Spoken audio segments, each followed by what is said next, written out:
नमस्कार, आप देख रहे हैं समाचार टू जेड। कोविड-19 कोरोना वायरस ने भारत देश सहित विश्व के करीब 200 देशों के ऊपर इस कदर से हमला किया है कि अभी तक किसी भी देश को संभलने का मौका नहीं दिया है। विश्व के लगभग 1.5 लाख लोगों को मौत की नींद सुलाने वाले कोरोना ने तकरीबन 20 लाख लोगों को संक्रमित कर रखा है। इतनी बड़ी वैश्विक महामारी का अभी तक कोई भी देश एंटीडोज बनाने में सफल नहीं हुआ है। इन सब के बीच एक अच्छी खबर ये भी है कि कोरोना रूपी जंग के योद्धा कहे जाने वाले डॉक्टरों ने कई लाख लोगों को कोरोना रूपी मौत से बाहर निकाल कर उनको नया जीवन भी दिया है। आज इसी वैश्विक महामारी को लेकर उत्तर प्रदेश के जनपद उन्नाव से हमारे संवाददाता भानु सिंह चंदेल लॉकडाउन के पार्ट 2 में जमीनी हकीकत को तलाशते हुए विकास खंड फतेहपुर 84 जा पहुंचे हैं, जहां की वीडियो है श्रीमती रुक्मणी वर्मा, जो उन्नाव की कई विकास खंडों को अपना योगदान दे चुकी है। फिलहाल अभी तक पुलिस प्रशासन की मेहनत व उन्नाव वासियों के कठिन त्याग व परिश्रम का ही नतीजा है, जो अभी तक इस महामारी से उन्नाव कुछ हद तक बचा हुआ है।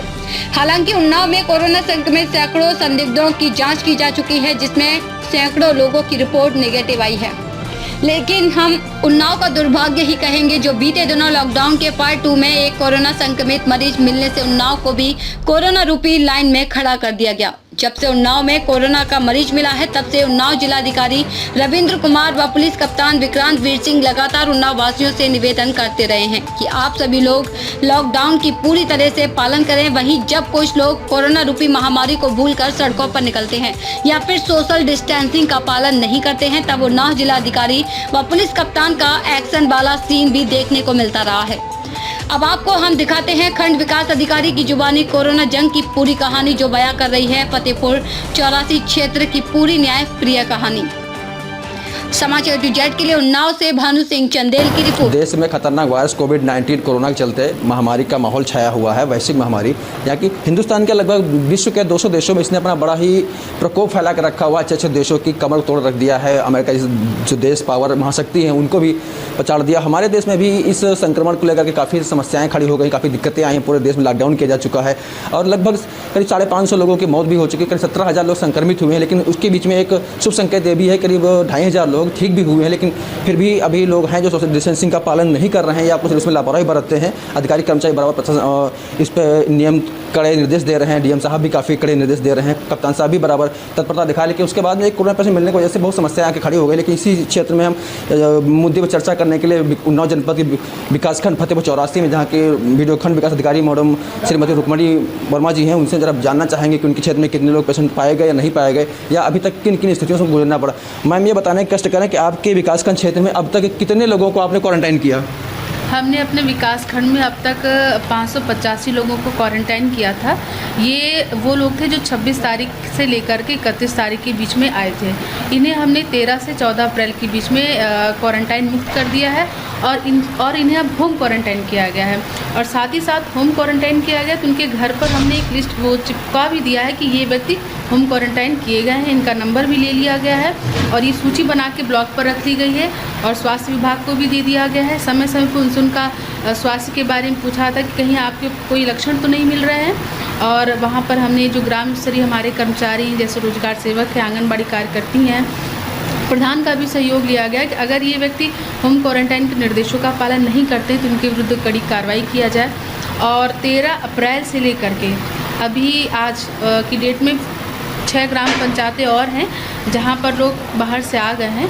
इन्हें हमने स्कूल में क्वारंटाइन किया है। इनकी संख्या 46 है और इनकी देखरेख के लिए हमने 3 शिफ्ट में रोजगार सेवक की, आंगनबाड़ी की और सफाई कर्मी की ड्यूटी लगाई है, जो ये देखेंगे कि ये व्यक्ति स्कूल से बाहर किसी भी दशा में ना निकले। और साथ ही साथ थाना अध्यक्ष इनको भी पत्र लिख दिया गया है और इनके जो बीट प्रभारी हैं वो भी पर डे वहाँ पर जाते हैं, देखते हैं। अगर कोई व्यक्ति निर्देशों का उल्लंघन करता है तो उसको कड़ी चेतावनी दी जाती है। इसलिए ऐसी कोई स्थिति नहीं उत्पन्न हो रही कोई व्यक्ति भाग रहा है।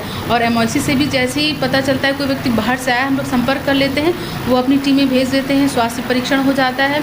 आशा बहू भी पर डे वहाँ पर जाती है, देखती है कि कहीं इस बीच में कोई लक्षण तो नहीं उत्पन्न हो गया है, और यदि होता है तो उसकी जानकारी दे दी जाती है। बाकी खाने पीने, सोने, बिस्तर, साफ़ सफाई सारी व्यवस्था यहाँ पर ग्राम स्तर से की जा रही है। बिल्कुल।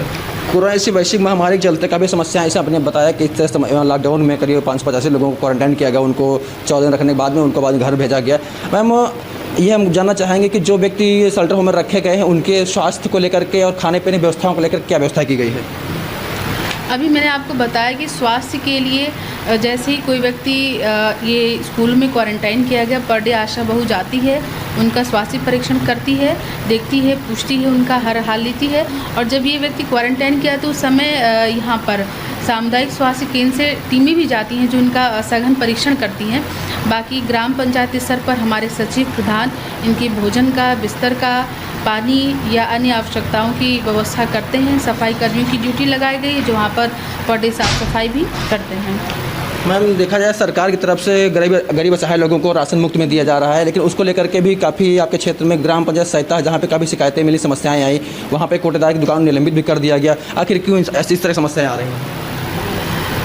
इस तरह की समस्याएं देखिए हमारे संज्ञान में भी कुछ आया है कि जिनका नाम सूची में था पर उनका नाम कट गया है। लोग कह रहे हैं कि हमारा नाम काट दिया गया है और ये काटने का कार्य तो सप्लाई विभाग से होता है। हमारे यहाँ से अगर सूची जाती है बनने के लिए तो जो भी शिकायतें हमारे पास आई हैं उसको एक शिकायत रजिस्टर हमने बनाया, उसमें लगभग 99% जो राशन से ही रिलेटेड है। सप्लाई इंस्पेक्टर को पत्र भी दे दिया गया है। बाकी हमारे स्तर से फील्ड लेवल पर जो हमारे सेक्रेटरी ये भी लगाए गए हैं कि जब आप जाइए तो देखिए कि इनको राशन पूरा मिले और इनसे हम लोग रिपोर्ट ले लेते हैं। अगर कोई फ़ोन आता है कि हमें राशन नहीं मिल रहा है, तुरंत संबंधित सचिव को फ़ोन किया जाता है, वो व्यक्ति शिकायतकर्ता से फ़ोन करता है, ग्राम पंचायतों में भी जाता है और वो वास्तविक स्थिति से अवगत कराता है। अगर कहीं अब ये भी पता चलता है कि भोजन नहीं है तो हम लोग उसको राशन उपलब्ध कराते हैं। हमारे यहाँ पे कम्युनिटी किचन भी चल रहा है। अगर कहीं पर ये पता चलता है कि कोई व्यक्ति भूखा है तो उसको पैकेट के माध्यम से भोजन उपलब्ध कराया जाता है। मैम कोरोना को लेकर के समाज को या उन्नाव जनपद को या अपने विकासखंड क्षेत्र के लोगों को क्या संदेश देना चाहेंगे आप? मेरा तो सबको यही एक निवेदन है कि सभी लोग लॉकडाउन का पालन करें, क्योंकि अगर लॉकडाउन का पालन सही ढंग से किया गया होता तो ये जो स्थिति और भयावह हो गई वो और नहीं होती। हमने अपने यहाँ पर भी जो लोग कभी लंच पैकेट लेने आते तो उनसे निवेदन भी करते। जब हम क्वारंटाइन सेंटर जांच करने आते वहाँ पे भी गांव वालों से भी हमने निवेदन किया कि आप बताइए लोगों को कि लोग दूर रहें, हाथ ना मिलाएं, साबुन से हाथ बार बार धोएं, मास्क का प्रयोग करें और लॉकडाउन का पालन नहीं करेंगे तो जो कष्ट हो रहा है वो कष्ट आगे भी होता रहेगा। इसलिए अगर आप इस कष्ट से बचना चाहते हैं तो लॉकडाउन का पालन करिए। बिल्कुल, जैसा कि मैंने देखा भी है विकासखंड फतेहपुर चौरासी के पूरे प्रांगण में, पूरे परिसर में ब्लीचिंग पाउडर, क्लोरीन का छिड़काव किया गया है, वाश कराया गया है। लेकिन देखने में थोड़ा अच्छा नहीं लग रहा है। मैंने पहले ही बताया, मैंने खुद देखा हुआ है कि कोरोना जैसी महामारी को से समाज को या जनता को बचाने के लिए, अधिकारी कर्मचारी बचाने के एक ही रास्ता है, सोशल डिस्टेंसिंग, अपन दूरी बना कर रखें और जितना ज़्यादा से ज़्यादा हो सके हाथ को वॉश करें, लोगों के संपर्क में रहें और ब्लीचिंग पाउडर या क्लोरीन युक्त पाउडर से ये वाटर है इनका प्रयोग करें, सैनिटाइजर का प्रयोग करें। इससे यही एकमात्र इलाज है इस वैश्विक महामारी का, जिसने पूरे देश में बहुत ही कोहरा मचा कर रखा हो। लेकिन आने वाला समय तय करे क्या वाकई में 3 मई तक जो पार्ट लॉकडाउन का पार्ट 1 है वो तो अच्छा सकुशल निपटा है उन्नाव में, लेकिन लॉकडाउन का पार्ट 2 जो है क्या 3 मई तक की इस समस्याओं से निदान पूर्णतः मिल पाता है या नहीं मिल पाता है? क्योंकि उन्नाव जनपद एक कोरोना पेशेंट मिलने को ऐसे प्रशासन की नींद को उसने उड़ा कर रख दिया है बिल्कुल। लेकिन आने वाला समय तय करेगा कि अब उन्नाव जनपद में कितना कोरोना अपना कहर दिखा पाता है या फिर यही एक मरीज जो पाया गया है यही रहता है या फिर आगे बढ़ोतरी में होती है। समाचार 88 के कर्मचारी आकाशगत भानुचंद्र, उन्नाव। होम डिलीवरी की व्यवस्था पहले भी सुनिश्चित कराई है, अब और अच्छे से सुनिश्चित कराएंगे।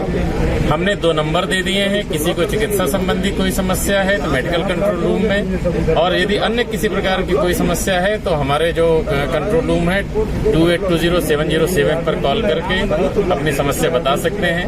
मैं अपने जनपद के सभी जो नागरिक हैं और इस क्षेत्र में रहने वाले हैं उनसे अनुरोध करता हूं कि इसमें पूर्ण रूप से सहयोग करें और इसमें जो भी इस आदेश का उल्लंघन करेगा उनके विरुद्ध हम विधिक कार्रवाई भी करेंगे।